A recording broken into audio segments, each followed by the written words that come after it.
Tag-init is officially in, mga ka-wonder. Para takasan ang patindi ng patinding init.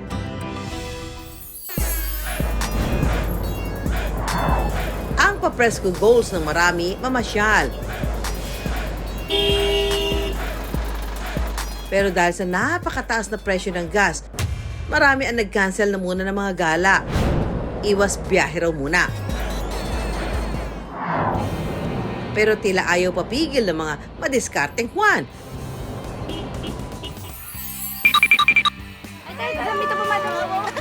Pwede pa rin naman daw mag-bonding kasama ang pamilya at barkada within the metro. Hindi kinakailangan bumiyahe ng malayo.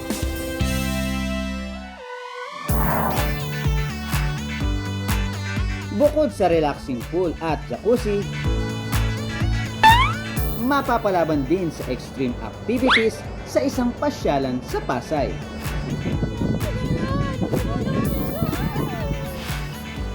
Dahil wala akong inuurungan, kakayanin kong tumawid sa glasswalk. Babaw, wala pa kuryente ito? Hindi na rin kailangan ng passport para ma-experience ang Japan-Japan vibe. Dahil sa rooftop pasyalan na ito sa Pasay, achieve ng Japinoy at heart na si Rio ang dream destination na Japan. This is what we call yukata. We wear yukata usually, like during the summer festival. Kung chill na walking-walking naman ang trip, bagay kayo sa immersive museum na ito sa isang mall. Kahit palakad-lakad lang. Wow! Pwede nang ma-reach ang China. Instagrammable na ang mga paandar. Nakaka-challenge pa. Jika bang mag-nature tripping near the city? Sa Rodriguez Rizal na isang hakbang lang ang pagitan sa Metro Manila. Tinarayo ang Kipot Falls. Yan ang susubukang i-conquer ng ka-wonder nating si Arman na isang certified adaptive athlete. Ang lalim naman nun, mga ka-wonder. Baka mauntog tayo. Kasama na sa inyo mga idol sa galaan. I wonder, ano-ano ang mga pasyalan sa Kamaynilaan na pwedeng ma-reach ngayong tag-init. Ang Metro Manila, siksik rin sa mga inain na pasyalan ngayong tag-init.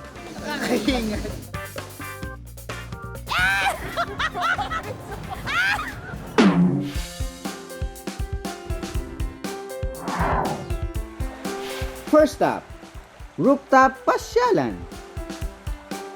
Di gaya ng ibang hotel, bukod sa swimming pool at jacuzzi, may mga adventure daw waiting to be discovered. Extreme activities. Ate, sana pagbaba ko dito, nakamubon na ako Sa loob ng hotel, bubungad ang mga kakaibang hammock at duyan. Perfect sa mga gustong mag-relax. Pero iba ang sinadya ko rito. Yung tila susubok sa aking tapang. Bakit dito sa rooftop naisip mo magpagawa ng mga ganito? Kapag-isip po ng lahat na ito ay yung tatay ko, yung architect. Talaga ang puso po niya, madala at mabitbit mga experience na yun dito po sa Pilipinas para maranasan po ng mga tao dito. Araw-araw po chinecheck ng tao namin. Ako, Araw-araw kaya ko chinecheck niyan, po. kaya ko niyan. Siyempre, kayang-kaya po yan. Kenay? Ito. Uy! Para siyang spider, no? Ang mga sosyal na duyang ito, nasa lampas tao ang pagkakasabit, kaya nakakangatog din.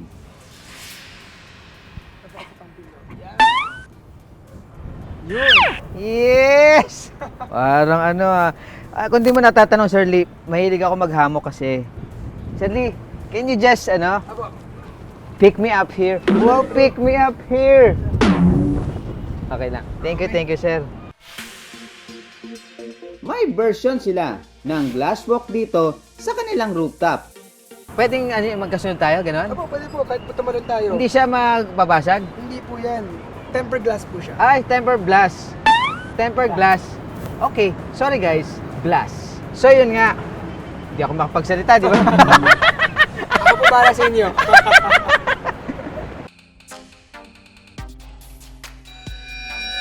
Baka sabihin ng mga tao, takot ako. Medyo mababa lang talaga siya pero pagka talaga may glass na gano'n, nakakaano.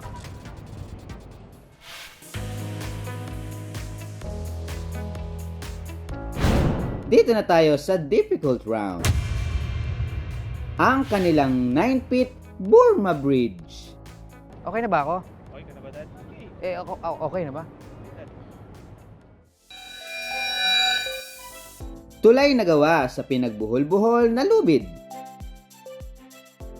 Let's go, I wonder! Sandali lang. Wala ba kuryente to? Kasi may mga kable ng...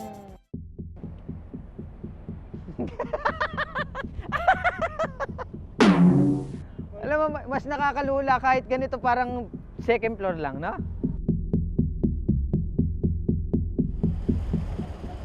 Tatawanan nila ako pagka hindi ko kinaya to. Kailangan idiretso ko na to, di ba?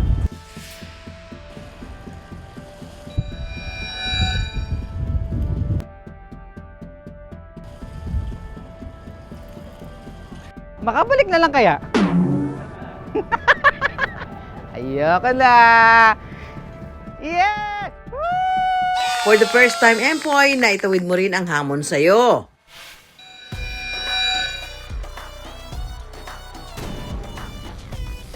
Etong mga ganitong mga experience pala, meron pala dito sa Maynila nito. Ligtas siya as long as meron tayong assurance from the structural engineer. I mean, nagawa niyang tamang calculation that these loadings na kinakailangan.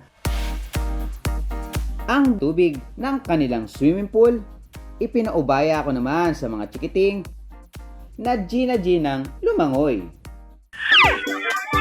Sa isang viral video, makikita ang ilang batang tila may sinisilip sa siwang ng isang malaking gate. Tinitignan pala nila ang swimming pool ng malaking bahay. At nang makita sila ng may-ari, pinapasok sila at pinagtampisaw sa pool. Nagulat ako na sobrang excited nila. Ma-experience nila yung mga bagay na hindi pa nila na-experience. At para i-level up ang kanilang swimming adventure, dinala namin ang mga bata sa rooftop pasyalan sa Pasay. Hayaan nating maglaro ang mga bata.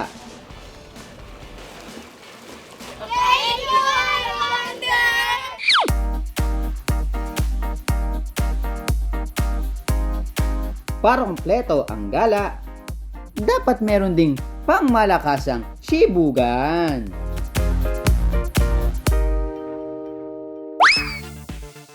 Kahit hindi umalis ng kamay nilaan, Yun. Yes! pwede pa rin mag-enjoy at mag-explore Let's go, I wonder! Yes! nang hindi masakit sa bulsa. Tao na lang yata ang di tumataas ang gasolina at pamasahe para walang preno sa pagmahal. Hanggang ang mataas na paglipad ng mga eroplano, magmamahal na rin. Paano na ang travel goals? Relax mga ka-wonder.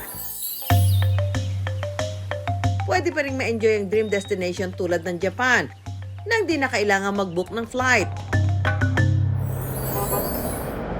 Sa isang pasyalan sa Pasay pa rin, achieved ang Japan vibes. Bucket list unlocked. Dahil magja-Japan tayo for today's video, ang makakasama natin sa pamamasyal, ang ka-wonder nating pure Japanese pero pusong Pinoy na si Rio. めっちゃako homesick na, so I wanna feel like Japanism talaga. So today I came here, get a food park. Yay! Tada!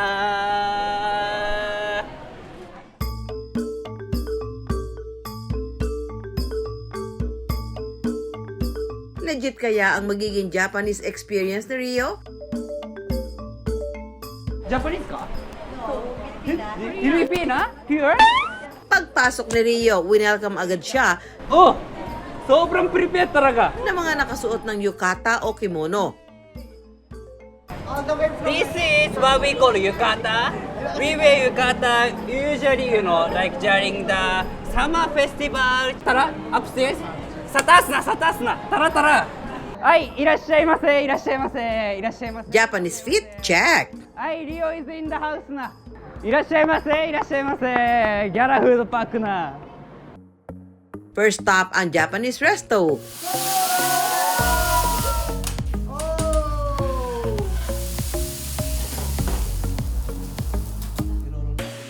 Signature menu. The California Maki, crispy shrimp, and crispy chicken Maki. This color,めっちゃ pinkish tuna. This one is sobrang masarap. I can feel it, Present sa menu, ang paboritong sashimi tuna ni Rio.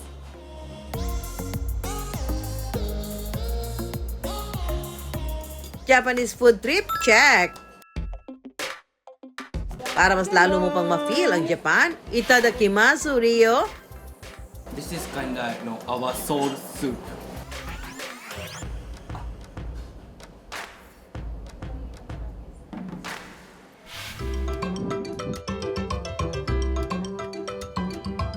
Para makumpleto ang Japan Gala, libot na sa labas. Maneko means like inviting. Neko means cat. Maneki neko.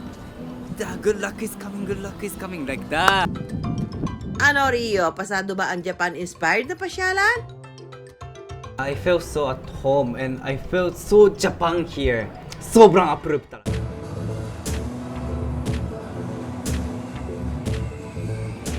Kakaiba at out of this world na pasyalan? Meron din yan in the metro.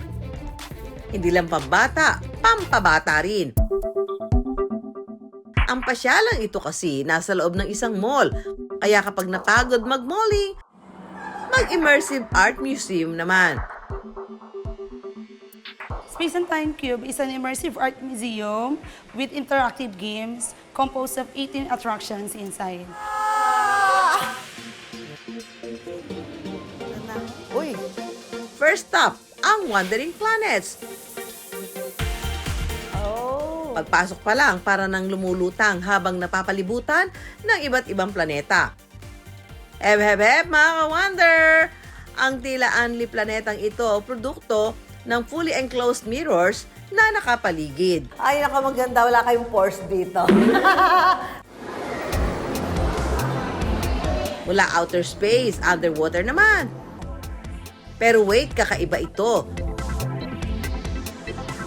Swimming pool pero hindi raw nakakabasa ang tubig. Pwede ba yon? So, yung pag-take ng pictures or videos, pwede mo sa taas. So, kunwari- And as if parang nalulunod ka. Help! Ano, first time to sa Philippine history. Dito ka lang magsuswimming nang hindi ka mababasa. Ano?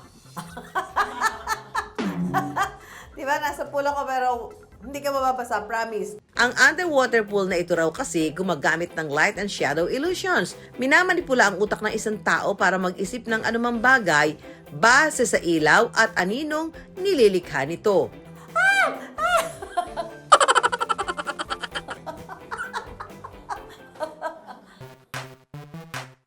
Konting challenge baka mo? Sabak na sa mirror maze na ito, hindi lang basta nakaliligaw. Ginagamitan kasi ng physical installations at lights for illusions. Kaya ang sumasabak dito, mahirapang matukoy kung alin ang totoong daan o mirror image lang. Baka mauntog tayo? Saan na? Si Ma'am din. Nalilito na rin ako. Nalilito din si Ma'am. Makakalabas na ba tayo dito? At sumakses naman kami. Ito pa ang travel goals na di kailangan mamasahe. Hop on the infinite train lang mga ka-wonder. Infinite raw ang biyahe rito dahil kahit nakaupo lang, kung saan-saan pwedeng makarating. Ang Infinite Train kasi isang physical installation na ginagamitan naman ng screens for illusions. Okay, dito na tayo sa Infinite Train. So, papunta na tayo ng Bicol. Titingnan natin ang estado ng Bulkang Mayon. Mura lang ticket dito. Kung talagang nagtitipid at gustong mag-exercise, daanin na lang sa lakad ang pamamasyal at baka makarating pa ng China. Teka, sabi niyo China lang. Bakit naging dinosaur? Ay!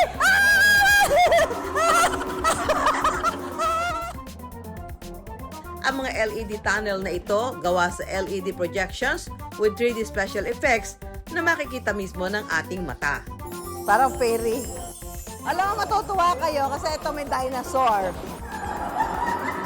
So, magpahabol sa dinosaur, ito na yon.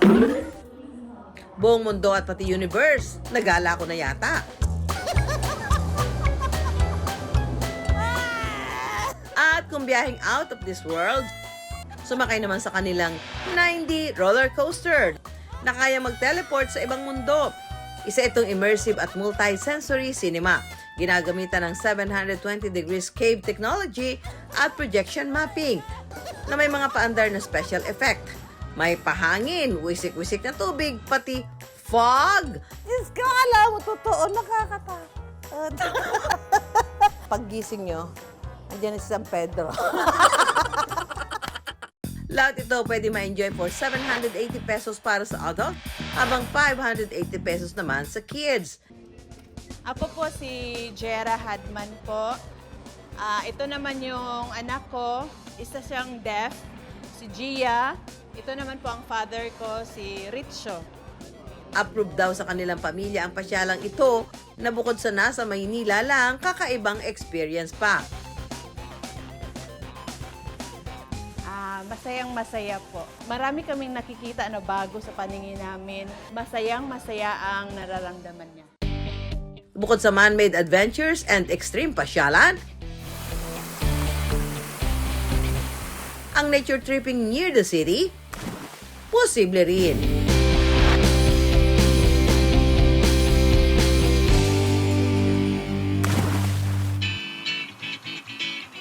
May nature spot daw na halos 30 kilometro o 1 oras lang mula GMA sa Quezon City. Ang bayan ng Montalban na Rodriguez na ngayon sa probinsya ng Rizal, kapitbahay lang ng Metro Manila. Isang hakbang lang ang pagitan. Ang sikat na talong dinarayo ngayon, lalo na ng mga mountaineer, ang Kipot Falls. Itong Kipot Falls ay public itong lugar. Nagigitna sa Angat, Bulacan at Marikina River. Ang ilog na ito ay lumalabas sa Marikina River. Pag may umaakyat dito, ma'am, kami ang available ng mga tour guide. Ang tubig ng Kipot Falls mula raw sa Angat Dam na pangunahing nagsusupply ng inumin tubig sa Kalakhang, Maynila. Malinis at malamig. Pagkarating sa sitio Makaingalan, Barangay Puray sa Rodriguez, Rizal, bago tuluyang marating ang talon, daraan muna sa 1 hanggang 2 kilometrong trekking sa bundok ng Makaingalan. Ang ka-wonder nating si Arman, ipinanganak na may polio, paralisado at hindi na igagalaw ang mga paa. Pero pangarap daw niyang makaakyat ng bundok at makalangoy sa ilog o talon. Na-inspire din po ako sa mga kapwa ko, mga person with disability na blind at mga amputee. Sabi ko, baka kaya ko din. Gusto ko rin maranasan kahit minsan lang. Kasama si Coach Jose, susubukan ni Armang marating ang Mount Makaingalan para makapaligo sa Kipot Falls. Dahil sa kapansanan, aakyatin ni Arman ang bundok ng nakasaklay. Wala, pataas. So ito. Ano? Buhatin kita? Hindi. Upo. Hindi ba?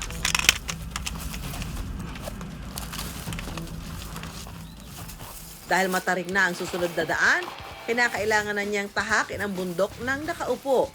Ang kanyang mga kamay ang magsisilbi niyang paa.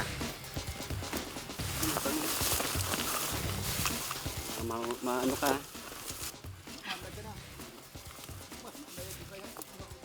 Kayang-kaya pa mga Wonder. Maya-maya pa,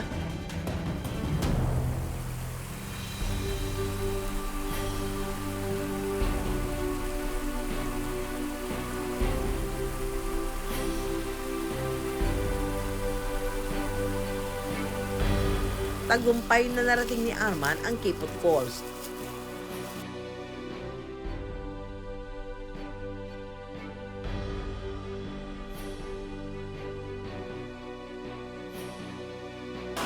Worth it! At ang highlight ng kanyang adventure, Tara, tampisaw tayo. Malamig yata.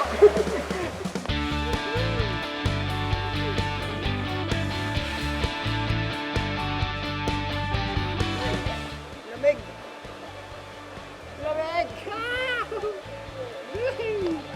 Woo!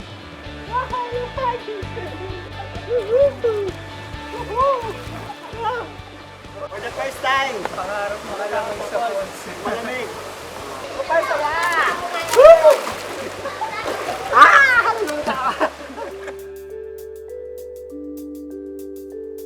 kung minsan ang tamang direksyon sa buhay, mas nakikita pa sa mga makikipot na daang puno ng balakid. Pero kapag nalampasan, hindi maipaliwanag na saya ang kinahahantungan. Let's go! I wonder! Yahoo!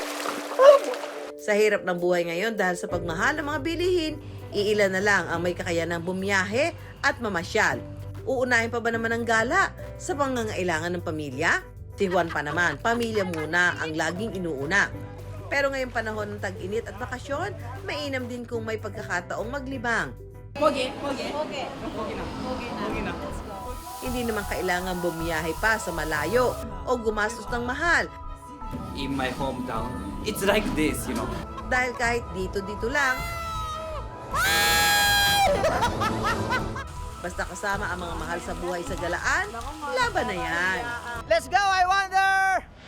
Mga Wonder, gawin mga topic ko kayo na gusto pag-usapan, mag-email lang po kayo sa iwondergtv@gmail.com. Ako po si Susan Enriquez. At i-follow niyo po ang aming social media accounts na I Wonder. Ako po ulit si Empoy Marquez. Paano po magkita-kita po tayo tuwing linggo ng gabi sa GTV? At ang mga tanong ni Juan, bibigyan namin ng kasagutan dito lang sa I Wonder! Kasagutan, I Wonder!